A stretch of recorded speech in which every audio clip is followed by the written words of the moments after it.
ระบบ FM 104.5 เมกะเฮิรตซ์รายการต่อไปเป็นรายการคดีโลกคดีธรรม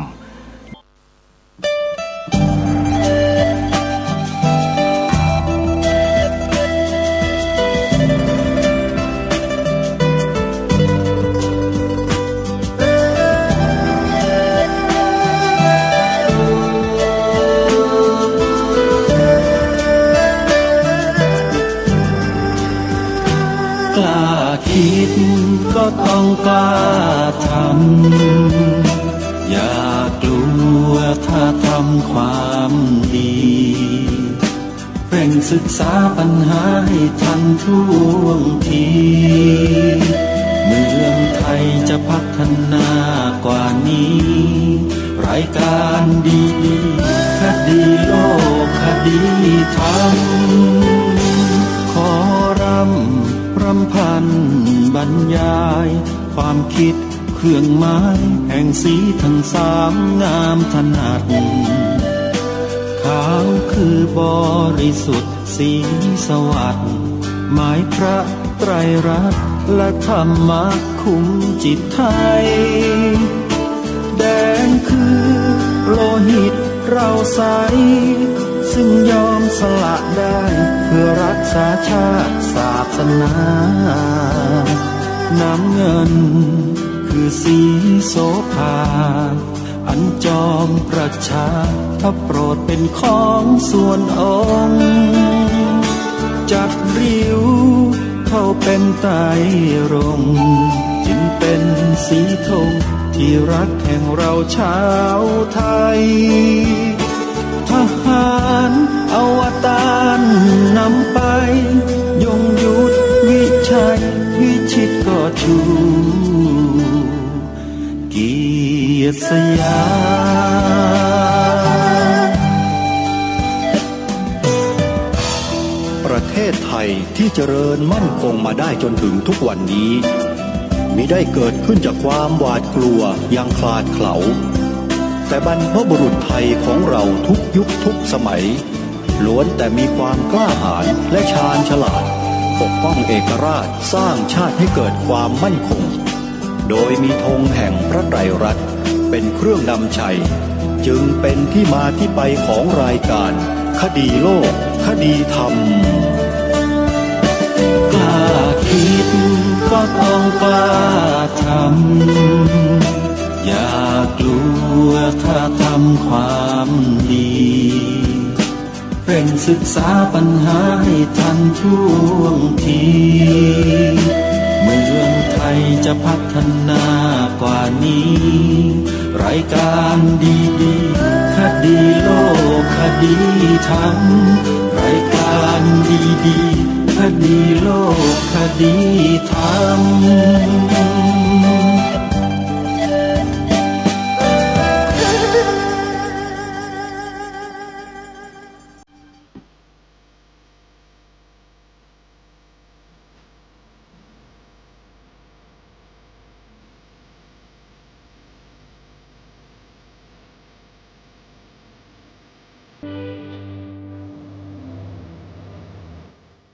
ขอกราบถวายความนอบน้อมแด่พระรัตนตรัยถวายความเคารพพระมหาเถระพระเถรานุเถระทุกท่านขอความสุขความเจริญในธรรมจงบังเกิดมีแด่ท่านสาธุชนที่กำลังติดตามรับฟังรายการจากสถานีวิทยุแห่งนี้ทุกท่านขอนำท่านผู้ฟังเข้าสู่รายการคดีโลกคดีธรรม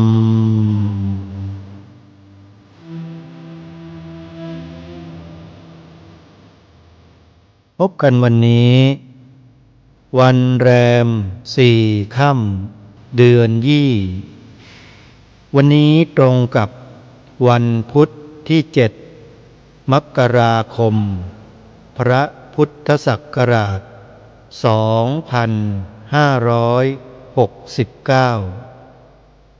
2569 รายการคดีโลกคดีธรรมมาพบกับสาธุชนเป็นปกติ ทุกวันจันทร์ถึงวันศุกร์และวันเสาร์อาทิตย์ทางสถานีวิทยุแห่งนี้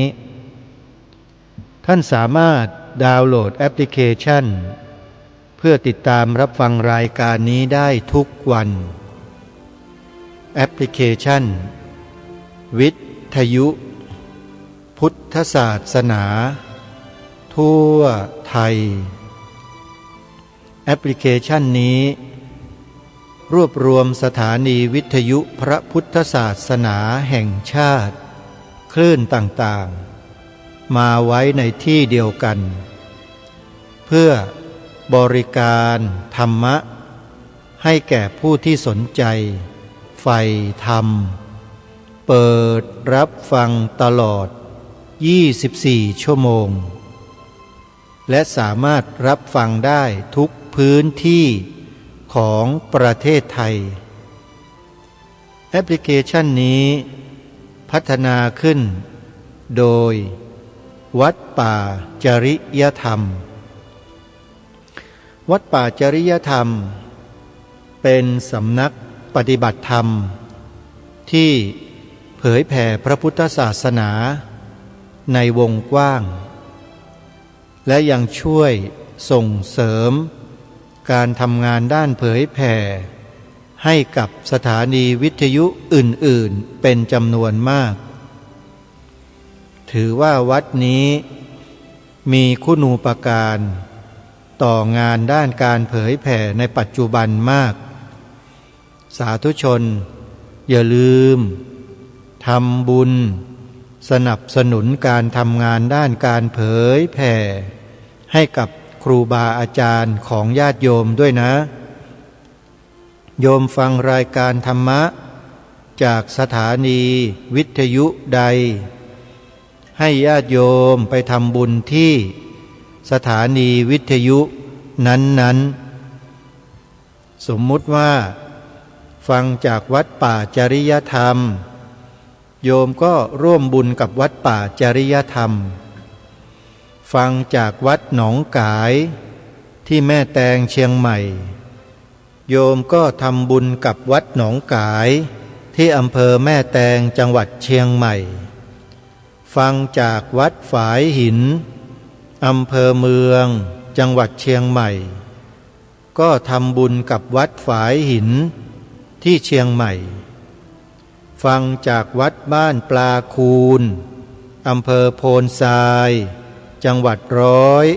101โยมก็ทำบุญกับวัดบ้านปลาคูนที่101ฟังจากวัดสามชุก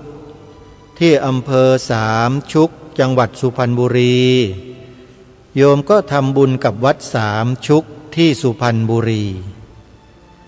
ฟังจากวัดศรีอุดมวงศ์อำเภอวังสะพุงจังหวัดเลยโยมก็ทำบุญกับวัดศรีอุดมวงศ์จังหวัดเลยฟังจากวัดอารามมงคลอำเภอยางตลาดจังหวัดกาฬสินธุ์โยมก็ทำบุญกับวัดอารามมงคลจังหวัดกาฬสินธุ์ฟังจากคลื่นสีขาวเพื่อชาวประชาอยู่ในหลายๆจังหวัดของภาคเหนือมีเชียงใหม่เป็นต้นโยมก็ทำบุญกับวัดนั้นๆที่ญาติโยมฟังธรรมะโยมก็จะเท่ากับว่าได้มีส่วนร่วมในงานเผยแผ่พระพุทธศาสนาไปในตัวด้วยอย่านิ่งเฉยกันนะโยมช่วยส่งเสริมสนับสนุนครูบาอาจารย์ให้ท่านมีกำลังในการทำหน้าที่ต่อไปสำหรับรายการคดีโลกคดีธรรมก็เช่นเดียวกันถ้าญาติโยมไม่สนับสนุนไม่ส่งเสริมอาตมาก็จะลำบากในการทำงานเช่นเดียวกันเพราะต้องมีการเดินทางไปโน่นไปนี่เพื่อไปทำภารกิจ มีค่าใช้จ่ายค่ารถค่าเดินทางค่าภัตตาหารอะไรต่างๆพอสมควรแล้วก็ยังต้องรับผิดชอบค่าน้ำค่าไฟดูแลโยมมารดาที่นำมาอุปถากอุปถัมภ์ดูแลไว้อยู่ที่วัดก็ต้องมีค่าใช้จ่ายเหมือนกันโยมเพราะฉะนั้นในเบื้องต้นวันนี้ปีใหม่แล้วโยมใครจะทำบุญปีใหม่กับรายการคดีโลกคดีธรรมทางรายการจะบอกบุญแค่ครั้งเดียวต่อ1 ปีเท่านั้นนะปีเดียวเท่านั้นนะโยมอาตมาจะบอกเบอร์บัญชีบอกหมายเลขโทรศัพท์เอาไว้ในตอนต้นปีเท่านั้นถ้าหากโยมจดทันโยมก็ทำบุญกันมาตามกำลังของเราถ้าจดไม่ทันโยมก็โทรศัพท์ถามในภายหลังได้นะโยมนะสำหรับเบอร์บัญชีที่ญาติโยมจะสนับสนุนรายการคดีโลกคดีธรรมบอกเพียงครั้งเดียวต่อ1 ปี1 ปีโยมจะได้ยินอาตมาบอกเบอร์บัญชีแค่ครั้งเดียวนะสำหรับการสนับสนุนรายการส่วนกิจกรรมอื่นๆอันนั้นแยกไปต่างหากซึ่งอาจจะมีเป็นกรณีพิเศษซึ่งนานๆจะบอกสักครั้งหนึ่งญาติโยมรายการนี้ไม่เคยทำสปอตเพื่อบอกบุญเรี่ยไรญาติโยมเลยเพราะไม่มีความจำเป็นอะไรขนาดนั้นปีหนึ่งบอกครั้งเดียวญาติโยมก็ทำครั้งเดียวเท่านี้ก็เป็นบุญแล้วโยมเพราะฉะนั้นจดเบอร์บัญชีรายการคดีโลกคดีธรรมไว้นะสำหรับท่านที่จะสนับสนุนรายการคดีโลกคดีธรรมสามารถโอนปัจจัยทำบุญเข้ามาได้โดยตรงที่บัญชีธนาคารไทยพาณิชย์หมายเลขบัญชี114214987ชื่อบัญชีพระปลัดนรงค์ฤทธิ์ทองแม้นเป็นชื่อเดียวกับเฟซบุ๊กเลยโยมบอกทวนนะทวน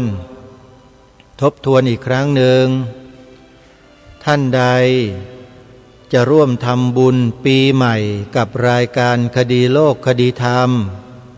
เพื่อสนับสนุนรายการโอนปัจจัยทำบุญเข้ามาได้ที่ธนาคารไทยพา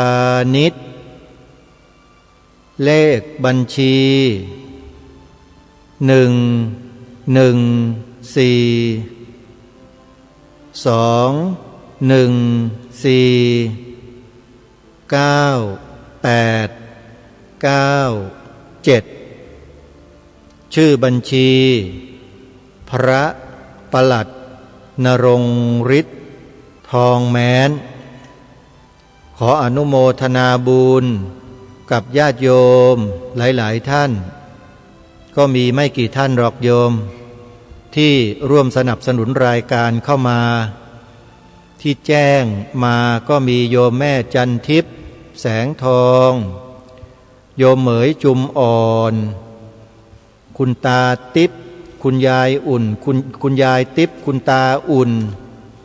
นะที่ทำบุญอยู่กับทางรายการนะฮะก็ขออนุโมทนาสาธุแล้วก็ยังมีคุณโยมแม่ศรีนวลรันจวนที่เอ่ยนามเอ่ยชื่อแจ้งมาให้ทราบและท่านใดที่ไม่ได้เอ่ยนามแล้วสนับสนุนรายการอยู่เบื้องหลังขอให้ญาติโยมเหล่านั้นจงมั่งมีมั่งคั่งร่ำรวยสุขภาพแข็งแรง คิดปรารถนาสิ่งใดขอให้สมปรารถนาทุกประการด้วยกันทุกท่านทุกคนเทินขออนุโมทนาบุญนะโยมนะ รายการนี้ก็จะได้ทำหน้าที่ยืนหยัดเพื่อรักษาความถูกต้องต่อไปโดยเฉพาะหลักของประเทศที่ถูกต้องอันมีธงไตรรงค์เป็นสัญลักษณ์บ่งบอกถึงหลักของประเทศไทยทั้งสามชาติศาสนาพระมหากษัตริย์แต่เราต้องตีความหมายออกมาให้ชัดเจนโดยเฉพาะในส่วนของศาสนาที่รายการรณรงค์มาโดยตลอดก็คือเรื่องนี้เพราะคนไทยทุกวันนี้ไปติดกับแนวความคิดที่ตะวันตกยัดเยียดให้แก่พวกเรามากเกินไปลัทธิเสรีนิยมเนี่ยลัทธิมนุษยชนเนี่ยตะวันตกมายัดเยียดให้คนไทยเราทั้งนั้นเลยเขามีแผนของเขานะโยมไม่รู้หรอกเพราะไม่ได้อยู่ในข้อมูลไม่ได้ศึกษาหาข้อมูลเชิงลึกก็มักจะทักท้วงรายการโดยตลอดว่าไปพูดอย่างนั้นทำไมไปกล่าวหาเขาทำไมอะไรต่างๆนานานั่นแหละเขาเรียกว่าไม่รู้แล้วไม่ชี้ไม่เป็นไรประเภทที่ไม่รู้แล้วเที่ยวชี้โบชี้เบเนี่ยอาตมาว่าน่าจะหยุดได้แล้วนะไม่ควรจะชี้โบชี้เบอย่างไม่รู้นะโยมไปศึกษากันให้ดีนะศึกษาไปศึกษามาก็จะค้นพบกลุ่มบุคคลทันทีแหละมีอยู่ไม่กี่กลุ่มหรอกเล็กๆแต่มีอิทธิพลครองโลกอยู่ทุกวันนี้ถ้าเอ่ยชื่อขึ้นมาเนี่ยลองไปเสิร์ชหาใน Google ดูนะลองไปเสิร์ชกันดูนะโยมแล้วจะรู้ว่าคนกลุ่มนี้เขาทำอะไรกับมนุษย์ในโลกของเราแล้วเราเองที่กำลังเดินตามเขาอยู่ต้อยไปหลงไหลเขาอยู่ทุกวันนี้ทั้งโลกเลยมีแต่คนที่เขารู้เท่านั้นแหละที่เขาพยายามที่จะอยู่อย่างตื่นรู้เดี๋ยวนี้คนตื่นรู้เยอะโยมเริ่มมากขึ้นตื่นรู้จากการหลับไหลลุ่มหลงเพราะหลงกันมานานอาตมาภาพฟังเพลงหนึ่งของวงคาราบาวอาตมาก็ยังนึกอยู่ทุกวันนี้ว่าทำไมคาราบาวจึงเขียนเพลงอย่างนั้นโยมเคยฟังไหมเพลงที่ชื่อว่ามหาลัยที่ร้องว่ามหาลัยมหาหลอกเด็กชายบ้านนอกเด็กหญิงบ้านนาเฝ้าเรียนรู้ในวิชาแต่จบออกมายังไม่มีงานทำนะเพลงนี้โยมขออภัยนะครูบาอาจารย์ที่เคารพเพลงนี้ลองฟังดูให้ดีๆเถอะแล้วก็นึกขึ้นมาสักนิดนึงคิดขึ้นสักนิดนึงว่าทำไมเขียนเพลงแบบนี้มันเป็นอย่างนั้นจริงหรือมหาลัยนี่ไม่เป็นมหาหลอกจริงหรือเปล่าเอาเข้าจริงๆถ้าเราศึกษาข้อมูลกลุ่มคนที่กล่าวเมื่อสักครู่นี้ถ้าเรารู้นะเราก็จะร้องอ๋อเลยรู้ถึงต้นตอของมันและคนพวกนี้นี่เองที่มากำหนดโลกใบนี้ให้มนุษย์เดินไปในทางดังกล่าวเดินไปทางไหนก็ดูกันเอาเองเถอะมนุษย์ในโลกเป็นกันยังไงล่ะทุกวันนี้นะเดี๋ยวจะไม่ได้ รู้จักชื่อสักทีกลุ่มไหนกลุ่มนี้ชื่อกลุ่มอะไรโยมอาตมาจะไม่พูดถึงตระกูลนู้นตระกูลนี้นะแต่จะบอกชื่อที่ญาติโยมไม่เคยได้ยินมาก่อนพร้อมจดไหมโยมไปดูใน Google เอานะอนูนากิอนูนากิโยมจดถูกไหมเนาะออ่างนอหนูสระอูนอหนูสระอากอไก่สระอิอนูนากิโยมไปดูเถอะจะเห็นคนเขาโพสต์เขาแชร์คนกลุ่มนี้แล้วบอกถึงพฤติกรรมของคนกลุ่มนี้ให้เราได้รู้ว่าเขาทำอะไรยังไงกับโลกใบนี้กับมนุษย์อย่างพวกเรามาเป็นระยะเวลาพันปีมาแล้วและพวกเราเนี่ยโชคดีอยู่บนความโชคร้ายโชคดียังไงโชคดีที่เราได้ศึกษาเรียนรู้พระธรรมคำสอนของพระสัมมาสัมพุทธเจ้าซึ่งตรงกันข้ามกับสิ่งที่อนูนากิเขากำหนดให้มนุษย์เราเป็นไปในโลกอนูนากิเนี่ยเขาสร้างตำรับตำราปรัชญาอะไรต่างๆให้กับมนุษย์ในโลกได้เรียนเขียนอ่านล้างสมองมนุษย์จนมนุษย์กลายเป็นมนุษย์ที่อยู่ในระบบของเขาทั้งหมดถ้าภาษาทางวิทยาศาสตร์เขาเรียกว่าแมทริกโยมก็ไม่เคยได้ยินกันอีกเนาะแต่ถ้าใครเคยดูภาพยนตร์ฮอลลีวูดเรื่องดังชื่อแมทริกก็คงจะทราบเป็นอย่างดีว่าเนื้อหาสาระในภาพยนตร์เรื่องนี้เขาบอกอะไรกับพวกเราถ้าดูอย่างวิเคราะห์นะจะเข้าใจแต่ถ้าดูแบบสนุกขอไปทีมันก็ไม่ได้อะไรหนังภาพยนตร์ในต่างประเทศอาตมาต้องชื่นชมพวกเขานิดหนึ่งเขาสะท้อนอะไรหลายๆสิ่งหลายๆอย่างที่เขารู้เนี่ยออกมาให้มนุษย์ในโลกได้ศึกษาเรียนรู้แต่มนุษย์ส่วนมากก็ยังไม่รู้ยังแกะรหัสของภาพยนตร์บางเรื่องออกมาไม่ได้แล้วก็ยังคงเป็นอยู่อย่างนั้นแหละยังตกอยู่ภายใต้อำนาจของกลุ่มคนกลุ่มนั้นอยู่อย่างนั้นแหละยังไม่ยอมที่จะออกมาจากวังวนเหล่านั้นกันสักทีก็มีแต่องค์พระศาสดาสัมมาสัมพุทธเจ้าพระองค์เดียวละมั้งที่ตรัสสอนมนุษย์เราเนี่ยให้หลุดพ้นจากวังวนเหล่านั้นได้ที่พระสัมมาสัมพุทธเจ้าตรัสว่าวัฏฏะสงสารแต่กลุ่มคนอีกกลุ่มหนึ่งพยายามที่จะดึงมนุษย์เราเนี่ยให้หมกมุ่นอยู่ในวัฏฏะสงสารตลอดระบบอะไรต่างๆระเบียบอะไรต่างๆข้อกำหนดกฎเกณฑ์อะไรต่างๆที่เขากำหนดขึ้นมาในโลกทั้งโลกเนี่ยโยม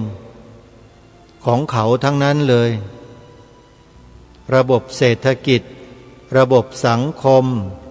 ระบบการเมือง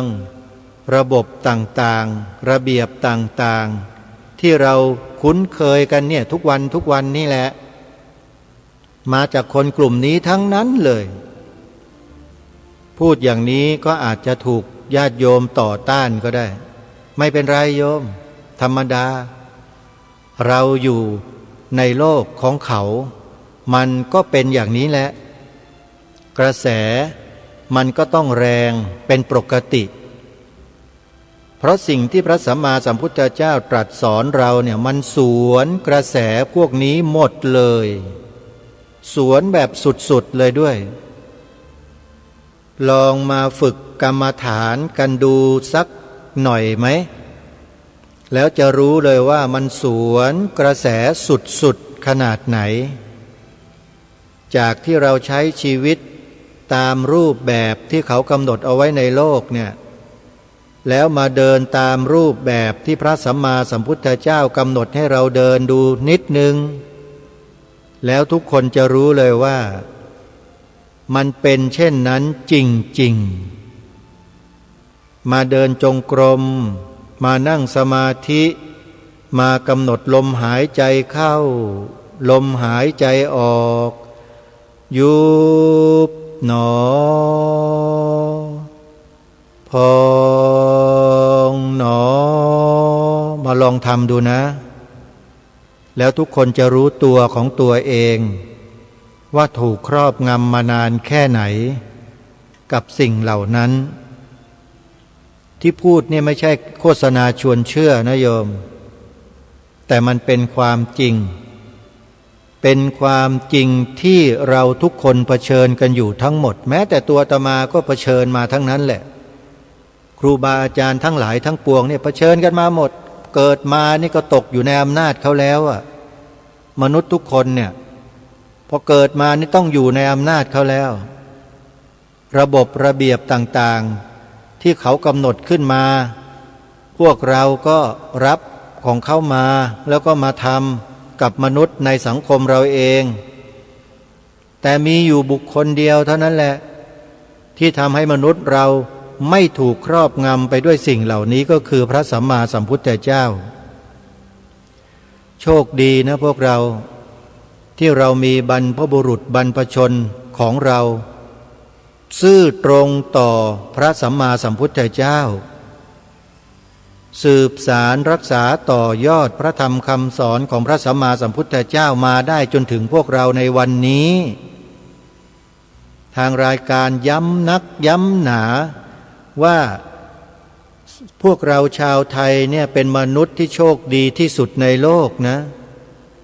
ที่เราได้เกิดมาเป็นมนุษย์แล้วได้พบกับพระพุทธศาสนาได้นับถือและศึกษาเรียนรู้ปฏิบัติตามพระธรรมคำสอนของพระองค์ท่านโชคดีสุดๆเลยขอบอกไม่ตกเป็นเหยื่อของกลุ่มคนเหล่านั้นไม่ตกอยู่ในระบบระบอบของคนเหล่านั้นจนทำให้ต้องเครียดฆ่าตัวตายยิงกันตายปล้นจี้ขี้โกงคอร์รัปชันกันอยู่ทุกวันนี้เราไม่ต้องตกไปอยู่ในอำนาจตรงนั้นเราโชคดีแค่ไหนลองคิดดูเพราะฉะนั้นที่รายการคดีโลกคดีธรรมมาเน้นมาย้ำให้พวกเราเนี่ยสืบสารรักษาต่อยอดสิ่งที่บรรพชนบรรพบุรุษเราสืบสารรักษาต่อยอดมาด้วยการรณรงค์ให้เราจดจำความหมายธงไตรรงค์พระราชทานให้ได้จึงเป็นจุดเริ่มต้นของการปฏิวัติ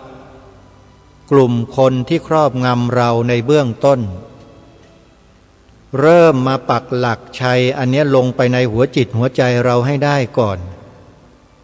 กล่าว2 ประโยคให้มันชัดๆด้วยความมั่นอกมั่นใจในตัวเราที่เป็นคนไทยเนี่ยพระพุทธศาสนาเป็นศาสนาประจำชาติไทยของเราและสีขาวในธงชาติไทยหมายถึงพระพุทธศาสนาเท่านั้นให้ฝังแน่นอยู่ในหัวจิตหัวใจของเราไปตลอดชีวิตอย่าได้ให้ใครมันมาเปลี่ยนเป็นอันขาดทุกวันนี้ลูกหลานเราเนี่ยถูกล้างสมองด้วยกลุ่มคนพวกนี้จะเปลี่ยนจะลบล้างของเดิมของดีของแท้ของบรรพชนให้ลูกหลานเรานั้นหลงผิดไปยึดติดกับสิ่งที่ไม่ถูกต้องทางรายการจึงต้องมาพูดมารณรงค์อยู่อย่างนี้ทุกวี่ทุกวันทุกวี่ทุกวันไม่เคยเบื่อเลยเพราะรู้ไงรู้ในสิ่งที่หลายๆคนไม่รู้อย่าคิดว่าการที่ทางรายการมาทำแบบนี้มารณรงค์ในเรื่องนี้อย่าบอกว่าหรืออย่าว่าอย่าตำหนิ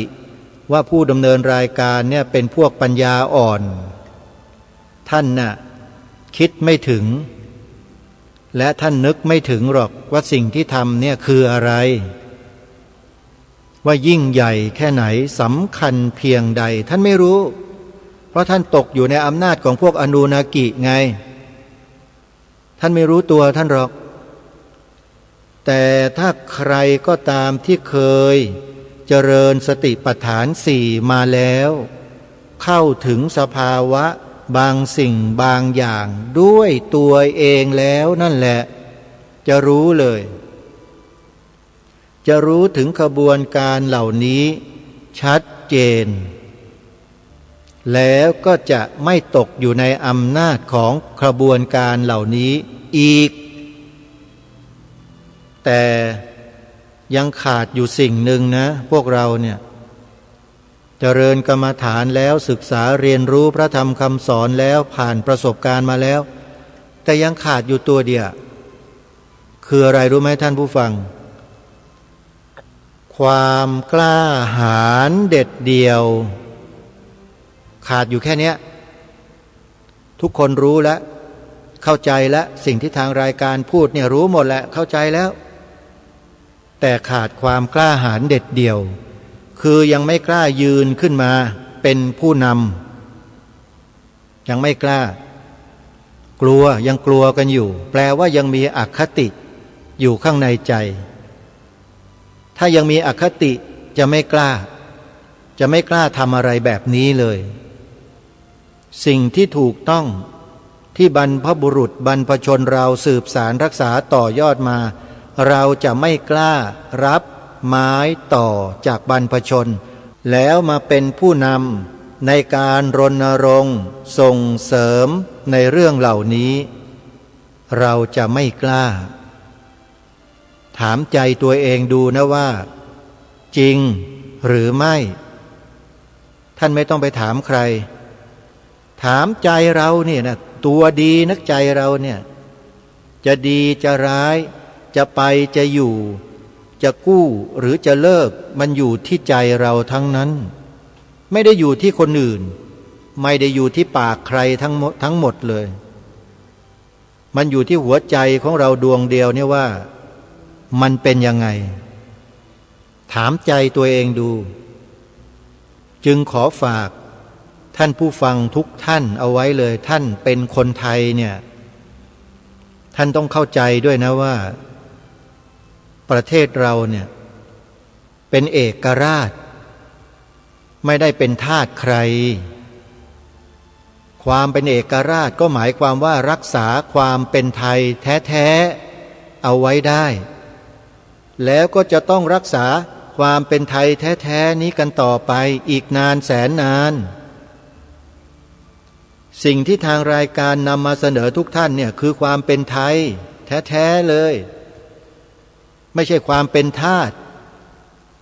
ส่วนใครที่เที่ยวไปบิดเบือนความหมายพระราชทานธงไตรรงค์ไปปกปิดซ่อนเร้นไม่เผยแพร่ไม่นำสู่ลูกหลานเยาวชนเนี่ยนั่นต่างหากพวกนั้นต่างหากที่เป็นเช่นนั้นแต่เราไม่ใช่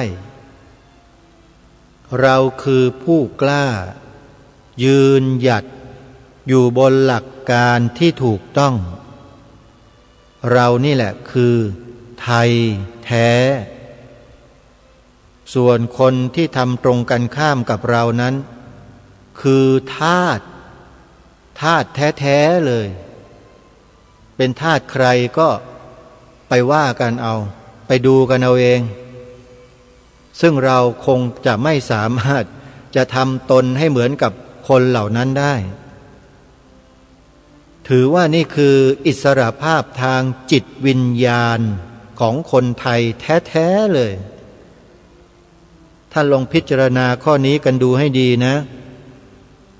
อิสรภาพทางจิตวิญญาณโดยแท้ไม่ตกไปอยู่ภายใต้อำนาจการครอบงำของกลุ่มคนเหล่านั้นที่กล่าวมาตอนต้นอย่าลืมไปศึกษาดูนะรายละเอียดเขามีบอกไว้เต็มไปหมดเลยว่าพวกอนูนากิเนี่ยเป็นใคร มาทำไมทำอะไรในโลกใบนี้ แล้วคนกลุ่มไหนที่ไปรับนโยบายของอนูนากิมาดำเนินการอะไรกับมนุษย์ในโลกของเราแบบไหนยังไงต้องไปศึกษาหาข้อมูลดูไม่ใช่เรียนรู้อยู่แค่ตำรับตำราที่ครูบาอาจารย์สอนอยู่แค่นี้แล้วก็เลิกเรียนกันตำรับตำราในมหาวิทยาลัยคือโลกทั้งใบเนี่ยมีให้เราศึกษาเรียนรู้กันเต็มไปหมดเลยญาติโยมว่าแต่ว่าเราขยันที่จะไปศึกษาเรียนรู้ไปดูไปฟังสิ่งเหล่านั้นไหมหรือมัวแต่กดเล่นแต่เกมชิกช็อกชิกช็อกชิงชิกตุ่มตุ่มตุ่มตามตามชิงชิงชิงชิงอยู่อย่างนี้เหรอขออภัยนะเสียงไม่เหมือนน่ะชีวิตมีอยู่แค่นี้เหรอมนุษย์อาตมาว่าเสียเวลาเสียชาติเกิดมากๆเลยอันนี้ไม่ได้ว่านะแต่มีความรู้สึกอย่างนั้นสำหรับตัวเองเนี่ยคิดว่าถ้าเราเนี่ยไปเล่นอย่างเงี้ยไปกดเกมเล่นเกมอะไรอยู่อย่างเงี้ยทั้งวี่ทั้งวันตะบันเล่นกันอยู่เนี่ยอาตมาว่าเกิดมาแล้วมันเสียชาติเกิดมากเลยเอาชีวิตเอาหูเอาตาเราเนี่ยไปศึกษาหาข้อมูลต่างๆที่มันมีเผยแพร่อยู่ในโลกที่เราไม่เคยรู้ไม่เคยได้ยินไม่เคยได้เห็นมาก่อนแล้วลองมาเทียบเคียงกับสิ่งที่เรารู้อยู่สิว่ามันเป็นยังไงมันคืออะไรมันไปกันได้ไหมหรือมันขัดแย้งกันยังไงแล้วทำไมโลกมันจึงวุ่นวายเพราะอะไรนี่แหละคือการศึกษาเรียนรู้โลกใบนี้ไม่ใช่ศึกษากันอยู่แค่ในตำรับตำราอรหังสัมมาสัมพุทโธภควาพระผู้มีพระภาคเจ้าเป็นพระอรหันต์ใครๆก็สวดกันได้ท่องกันได้หมดแหละทุกคนทำได้ดีมากแต่อย่าลืมสิ่งรอบๆตัวเราเนี่ยที่มันเป็นอันตรายต่อพวกเรามันมีอยู่นะถ้าเราไม่มีไหวพริบปฏิภาณไม่มีความเฉลียวเราก็จะไม่รู้เลยว่ามันเป็นหอกข้างแคร่ยังไงมันเป็นเกลือเป็นหนอนยังไงเราจะไม่รู้เลยเราก็ยังคงหลงไหลเคลิบเคลิ้มเติมอารมณ์ที่เขาป้อนให้เราอยู่อย่างนั้นตลอดไปกลายเป็นทาสไปตลอดชีพตามเขาอยู่นั่นแหละไม่เคยคิดจะออกมาเป็นผู้นำบ้างเลยนำในทางที่ถูกต้องยึดมั่นอยู่ในหลักการที่ถูกต้องของชาติเอกราชย้ำหลายครั้งแล้วนะว่าเราเป็นเอกราชนะ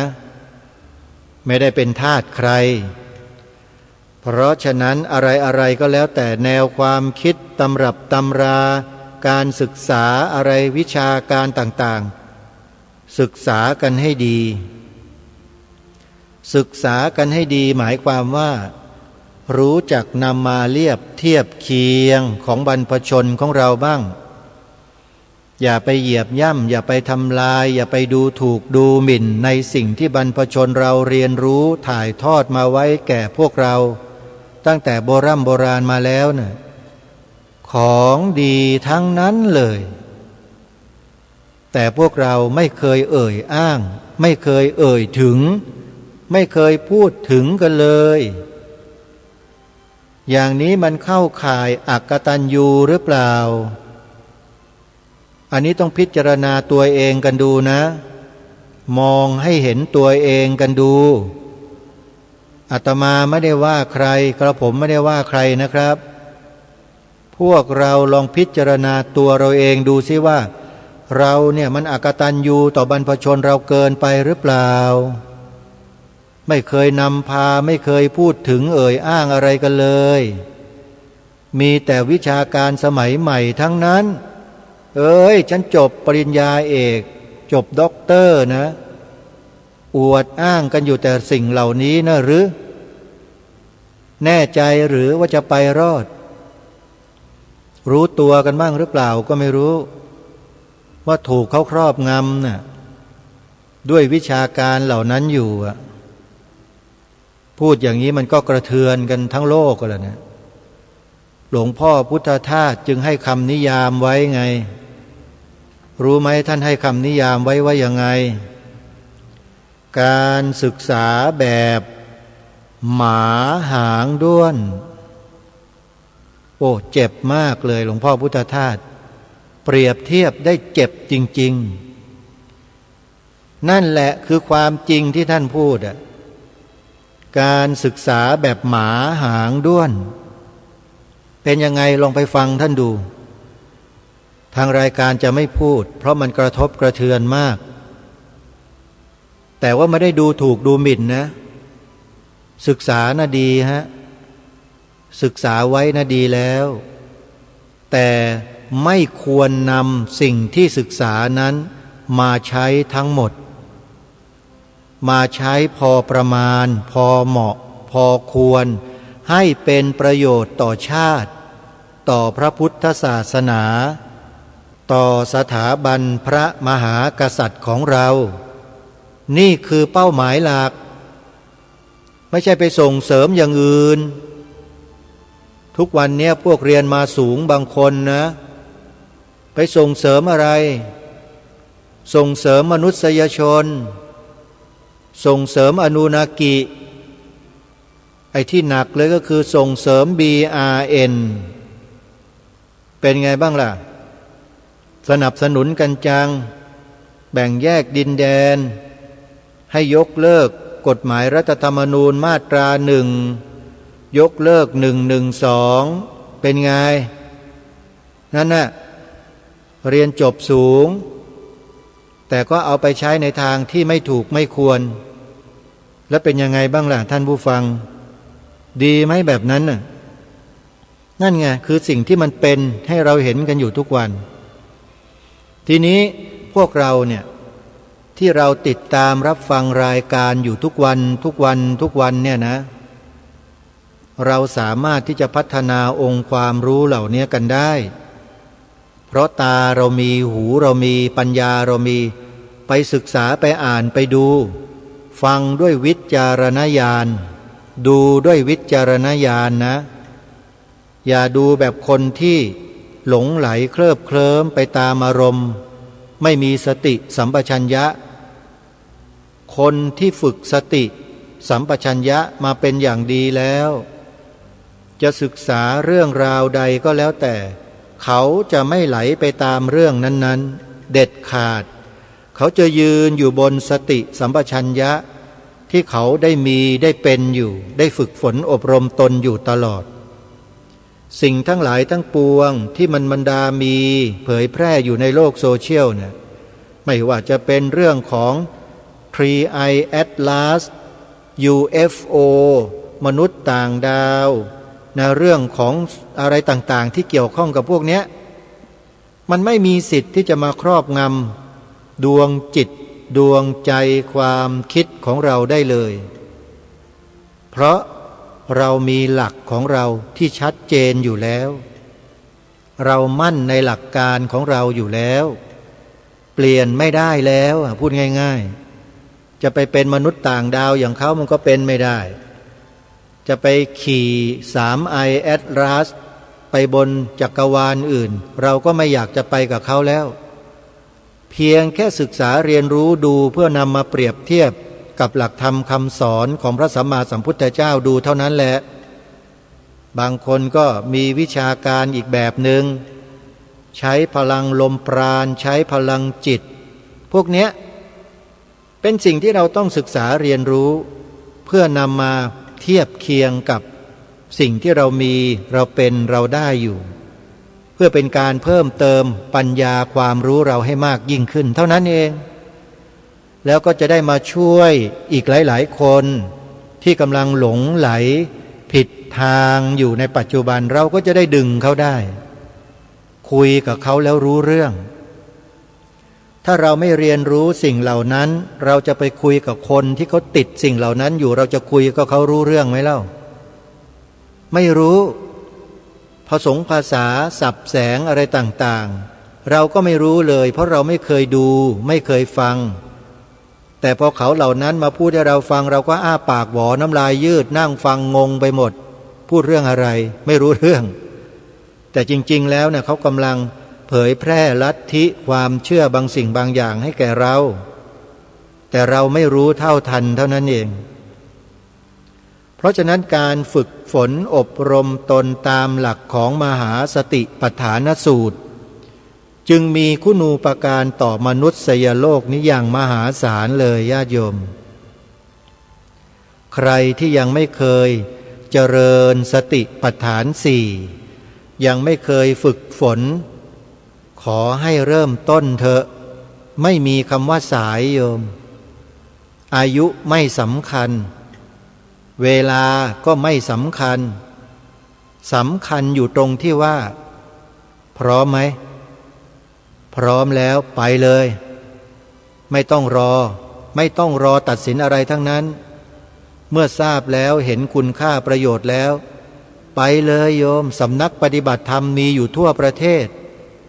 สำนักปฏิบัติธรรมประจำจังหวัดต่างๆเนี่ยเขาจะเปิดเป็นคอร์ส3 วัน4 คืน4 คืน5 วัน7 คืน8 วันโยมไปเลยบางสำนักก็เปิดตลอดทั้งเดือนบางสำนักก็เปิดตลอดทั้งปีทั้งชาติเยอะแยะไปเดินจงกรมนั่งสมาธินะแล้วจะรู้สิ่งที่ไม่รู้มาก่อนเมื่อเข้าถึงสภาวะตรงนั้นแล้วทุกคนจะได้คำตอบให้กับตัวเองไม่ต้องให้ใครมาบอกไอ้ที่ไปทำนายกันว่าเอาคุณน่ะเป็นโสดาบันแล้วนะเอาคุณเป็นสกทาคามีเอานั่นเป็นอรหันต์แล้วอันนี้อนาคามีบ้าทั้งนั้นแหละไอ้คนที่มาพูดกันแบบเนี้ยขอบอกเลยนะไม่มีใครเข้ามาพูดกันแบบนี้หรอกรู้ด้วยตัวเองปัจจัตตังเวทิตัพโพวินยูหิผู้รู้ย่อมรู้ได้เฉพาะตนเท่านั้นนะขอฝากไว้ญาติโยมการเจริญสติปัฏฐานสี่นี่แหละเป็นทางรอดของมวลมนุษยชาติทั้งโลกหลวงพ่อพุทธทาสหลวงพ่อปอประยุตโตครูบาอาจารย์ใครต่อใครก็สอนแนะพวกเราอย่างนี้ทั้งนั้นขอฝากในช่วงท้ายรายการไว้นะท่านผู้ฟังว่าให้พวกเราไปฝึกการเจริญสติปัฏฐานสี่กันเถอะแล้วเราจะรู้จะเข้าใจอะไรอีกเยอะเลยวันนี้เวลาของรายการหมดท่านผู้ฟังต้องขอสมมุติยุติรายการไว้แต่เพียงเท่านี้ก่อนจะจบรายการนิดหนึ่งโยมครึ่งนาที17 มกราคมที่จะถึงนี้งานปฏิบัติธรรมสัญจรที่พระธาตุนาดูลขอเรียนเชิญเจริญพรทุกท่านที่มีโอกาสขอให้เดินทางไปร่วมงานกัน17 มกราคมที่พระธาตุนาดูลงานจะเริ่มตั้งแต่ประมาณ17 นาฬิกาตอนเย็นเป็นต้นไปจนถึงรุ่งเช้าของวันที่18 มกราคมศกนี้ขอความสุขความสวัสดีในธรรมแห่งองค์สมเด็จพระบรมศาสดาสัมมาสัมพุทธเจ้าจงปรากฏเกิดมีขึ้นในจิตใจของท่านผู้ฟังทุกท่านทุกคนเทินขอเจริญพรกล้าคิดก็ต้องกล้าทำอย่ากลัวถ้าทำความดีเร่งศึกษาปัญหาให้ทันท่วงทีเมืองไทยจะพัฒนากว่านี้รายการดีๆคดีโลกคดีธรรมขอรำพันบรรยายความคิดเครื่องหมายแห่งสีทั้ง3งามถนัดขาวคือบริสุทธิ์สีสวัสดิ์หมายพระไตร